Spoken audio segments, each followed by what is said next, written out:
Hi you guys, we're in the bathroom again. Real quick to get the hair out of the way. I twisted my hair because I'm trying to start working out again. But that's not what this video is about. This video, I'm actually gonna talk to you really quickly, very quickly actually. I'm gonna try to keep this like 6 minutes. So I decided to chat with you guys because I did something that I never thought I would do. So just to give you some context, about 6 years ago, because I had just started my job. About 6 years ago, I was talking to my primary, and we ended up talking like as human beings, if that makes sense. We were chatting, and I remember she was like telling me like, wow, you're a very interesting person. And she was talking to me about, we were talking about medication because I was giving her my perspectives on life, and at the time I was super self-loathing and like a bit of a nihilist. And we were talking about the state of the world, whatever. We were talking about meds. We ended up talking about meds, and she was asking me if I was open to getting on medication, and I said no. Fast forward to now. Now, this video is not to give you medical advice. It is actually to encourage you to seek medical advice. I'm not giving you medical advice. I'm encouraging you to seek medical advice or seek some sort of mental health intervention, whatever you are open to. That is the purpose of this video. And so I come to you today post-workout with this on my mind. If you are struggling emotionally, physically, both, get some help. And with that, I will share my tidbit of why I'm telling you that.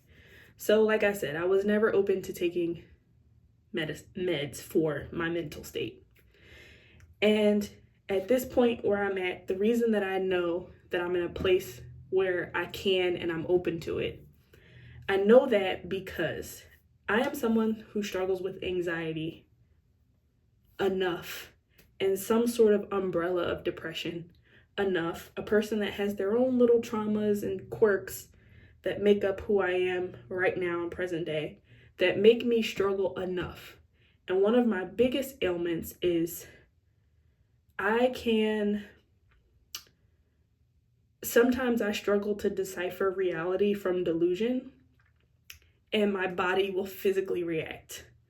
So let's just say I misread my environment socially, whatever. I've always had this little voice that is, to its defense, trying to protect me.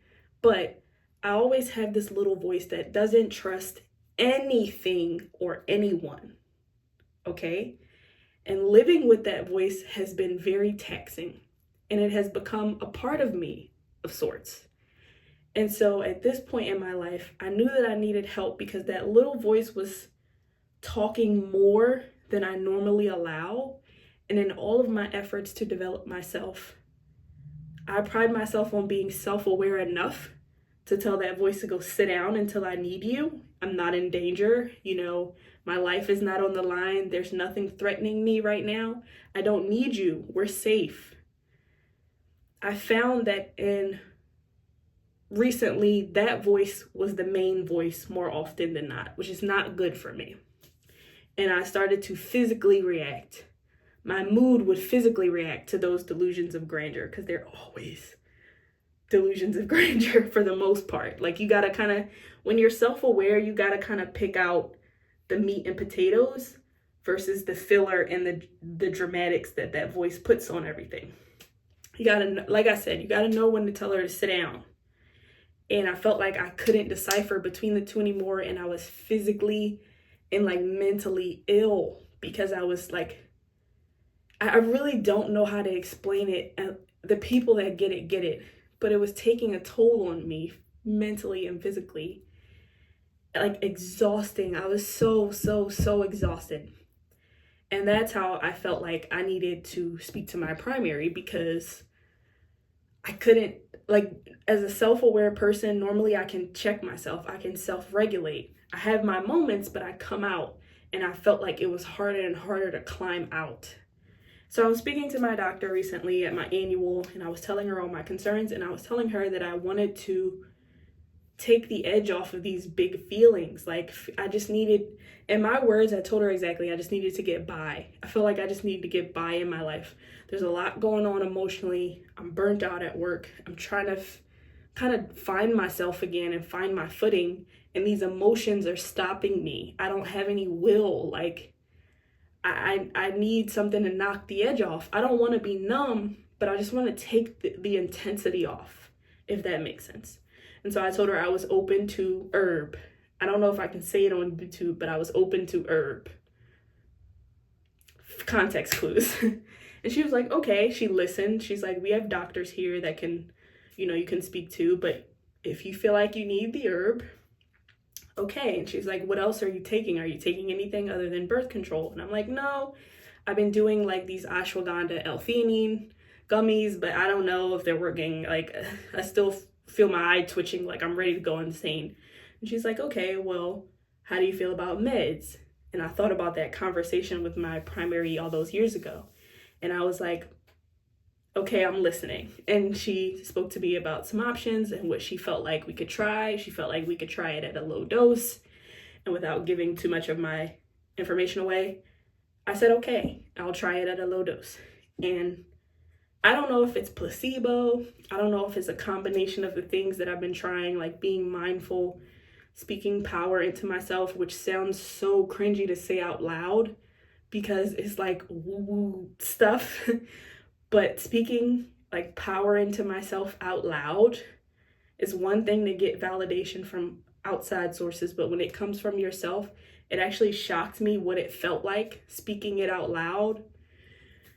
So being more mindful, practicing mindfulness, maybe the ashwagandha and the L-theanine, along with my meds, I've been on them a couple weeks. Maybe it's all the things, who knows? What I will say is it feels like I can take a breath of fresh air and really like hone in on the things that are important. That's what it feels like. It feels like it has knocked the edge off, which is what I wanted. I didn't want to be numb. I don't want a life without my anxiety because it is trying to protect me. However, I need to be in control, not the anxiety. We work together. It's not in control though. And that's that. So I say all that to say, whether it is a doctor, which I do strongly feel like if there's anyone in your life you tell the truth to, it should be a doctor. But whether it's a doctor, whether it is a therapist, whether it is a psychiatrist, whether it is a shaman, whether it is your pastor, whatever you feel like you need, whether it's all the things. Because I know that we live in a world that makes you do either or. You do not have to do either or. There's some nuance to that, but generally speaking, you probably don't have to do either or. Maybe there's a combination for you, a specific combination that you have to cultivate for yourself. I say all that to say that if you feel like you need an intervention, please seek it. Please open up. Because as unique as we all are, you are not alone. And I know that that's so cliche and vomit. But it's true. You may think you're alone in your feelings. You may think you're alone in your experience. But all it takes is for you to open up about it to realize that it's been here before. Trust me. As unique as we are, there's a lot of links. A lot. You just have to be willing to open up and you have to be willing to try. And that's one thing that I pride myself on, is that I haven't lost my ability to try. I may be down for a while, but I haven't lost my ability to try.